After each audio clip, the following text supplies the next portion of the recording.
Hello and welcome back to the Real Estate Regroup Show. I am your host, LJ Walker. Today's video, I'm going to talk about something that's hard to hear, but it's definitely important to know. Okay, it's why you can't help everybody, even family, especially when they're living in your home. Whether it's letting someone stay for a little too long or just trusting them to fix things in your house, there can be some very real consequences that can hurt you financially, emotionally, and legally. Okay. A lot of us were brought up, were raised that, you know what? You look out for family, you look out for your blood. However, it's just now that many of us are taught that, yeah, you look out for family, but you set boundaries. Listen, I'm going to speak to the Christians for a moment. When you are a Christian, right, you see God as the Father, but even your Father, God, has some boundaries that He has set with you. He doesn't necessarily let you walk all over Him. So, guess what? You shouldn't let your family walk all over you either. Sometimes it's hard. They get away with it even when you're checking them, but you just have to reinforce whatever boundaries you have placed. Because listen, you can't control other people's actions. You can only control your own and your reaction to whatever it is that they did. But I'm telling you right now, letting somebody stay for free, it can backfire really badly, especially when things go wrong. Because there are people out there that will take advantage of your goodwill and sometimes literally turn around and hurt you financially or legally. I had spoken to a lawyer once who said to me that one of her clients let her family member stay in her home rent free, free. That family member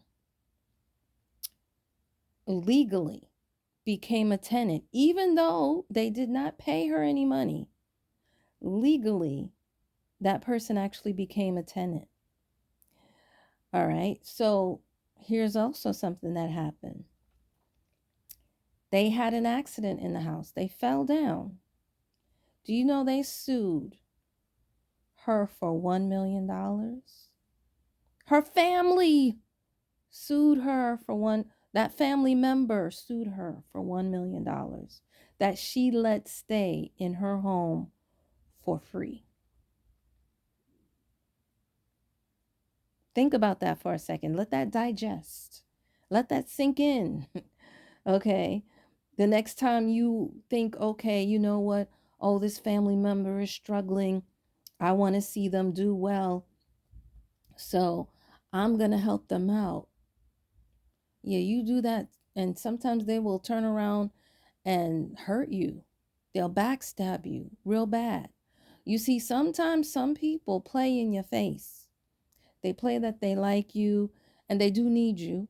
That's why they play like they like you. But as soon as they get what they feel is a slight upper hand, they'll turn around and slap you.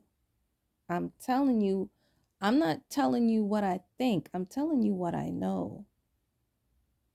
All right. And the law, unfortunately, doesn't always work the way that you think that it will. Sometimes the law will turn around and be on their side, you know. And I made this post too, and it's real funny. It's very confusing, even to me. It's a pill that I had to swallow not too long ago. Sometimes people that you help and you want to see win will be jealous of you because you won first. Even if you make them win in such a way where they actually are making more money than you, making more connections than you, etc., etc., etc., they will still be mad at you because you got there first. Some of them will be mad at you because you got there, period. And that is one of the reasons. It's not the only one, but it is one of the reasons why people don't turn around and help other people. Because after you've been hurt by family, listen, it's not easy to turn around and then say you're going to help somebody else. Now, I know a number of people who do. I know a number of people who've been hurt, turn around and help others. And then those other people hurt them over. And it's just a cycle that goes on over and over again. Because I was dating a guy once who was living with his aunt. And that was the problem. It caused a wedge between his relationship between the two of them. Even though she was his aunt, she raised him like it was, mother and son. So they really had more of a mother and son relationship as opposed to an aunt and nephew relationship. And he was just getting so sick and tired of the fact that, you know, they were so many, and he's also from the islands as well. Well, he was like me, which is why we connected. Um, his family was Haitian, and he, like me, was American. My family's Jamaican. So, we connected because we were first generation American, and also first in the family to be American. So that's one of the reasons why. But I say this to say that I think part of it may also be a cultural situation, because I feel I see this more, and I could be wrong, but I see this more with Black people. I see this more with Black people from the Caribbean. We feel like, um, especially many of us who were the first, our families feel like, oh, we got to help everybody. You got to help everybody in the family, got to help all your friends, you got to help everybody in the church, you got to help everybody. But unfortunately, even though you love everybody and you're trying to help everybody, a lot of times they turn around and hurt you. And I actually do talk about it in my book, The Perils of Real Estate Scam Alert, where I talk about my cousin who stayed in my house for free, right?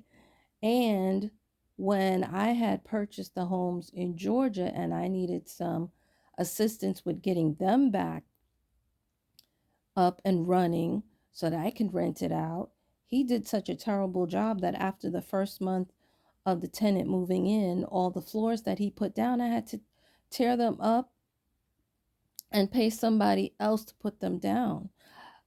This cost me a lot of money. Like, I almost lost the house that I'm living in. Like, it was that bad. Okay. So yeah, he didn't follow the contract rules. He let people in that and didn't tell me. I mean, it was just bad all around. Just bad all around. So that's why I'm sharing this story, to let you know. And I've heard other people saying the same thing, you know. And I just want you to know, listen, a guest, even if it's family, if they stay in your home 30 consecutive days or more, in most states, that's a tenant. Whether you charge them rent or not, whether you have a written lease with them or not, that's a tenant. And I believe in some states, like let's say you don't own the home, but you're renting, that's a roommate. And according, honestly, even if the landlord didn't know that you moved that person in, that person actually becomes the landlord's tenant. And the landlord can evict both of you. Understand me when I tell you. That's why you got to be careful who you let in your house. And you can't just, honestly, especially after 30 days, you can't just change the locks and throw their stuff out. You can't. And let's say, some people even go so far to give them an apartment. I ain't doing that. But you can't shut off the utilities either, because that's also illegal. They treat this as a civil issue.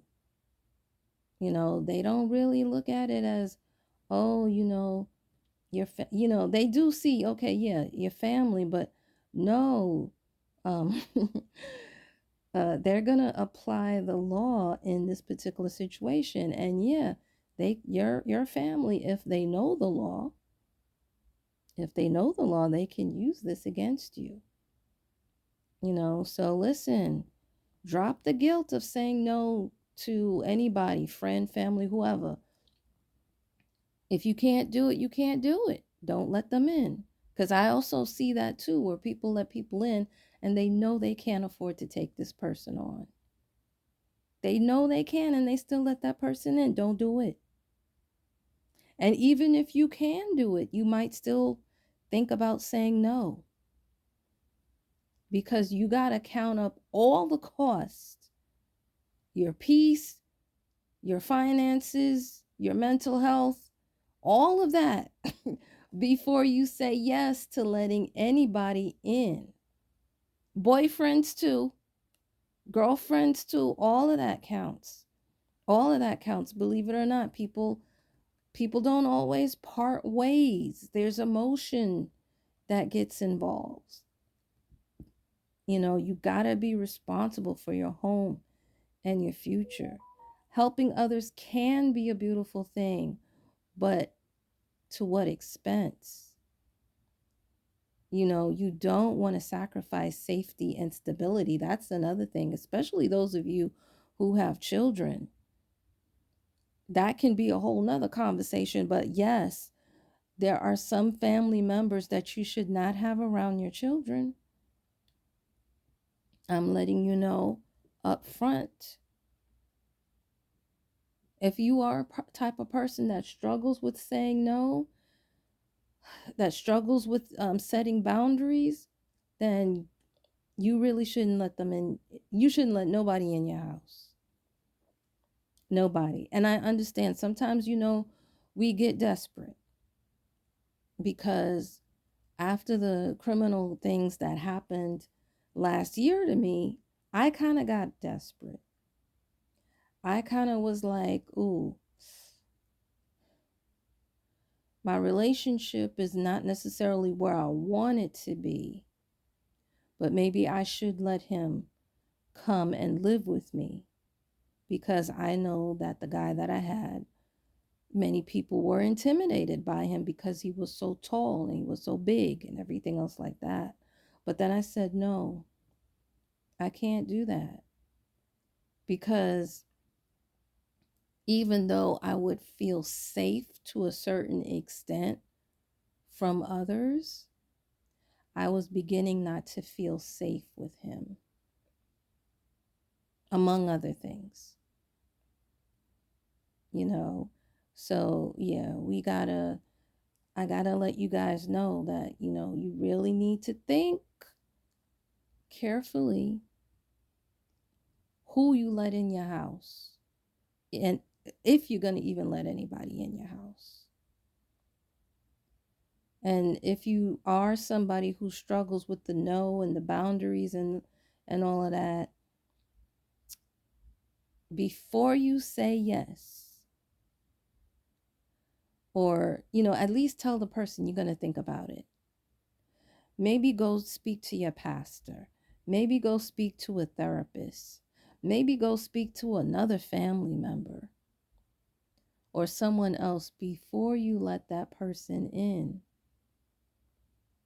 And especially if you're really, really uncomfortable. And if you have kids, really think about it. Even if they're not the type of person that would touch your kids physically, you can harm kids and other people without physically touching them. the words that you say, and other actions that you may do, because kids watch everybody, not just you. And they may pick up some characteristics that that person has that you don't like. That's another reason why you really, really gotta. That's one of the reasons why I say emotions are part of the equation. A lot of times we subtract it when it comes to real estate, when it comes to finances. But no, it is all intertwined. And that is why I'm coming forth with this. So, guys, that's all I have to say. I hope what I've shared will help you make smart financial and emotional moves. Feel free to pass this amongst your friends. Remember, each one, reach one, teach one. Bye for now. Until next time, have a good night.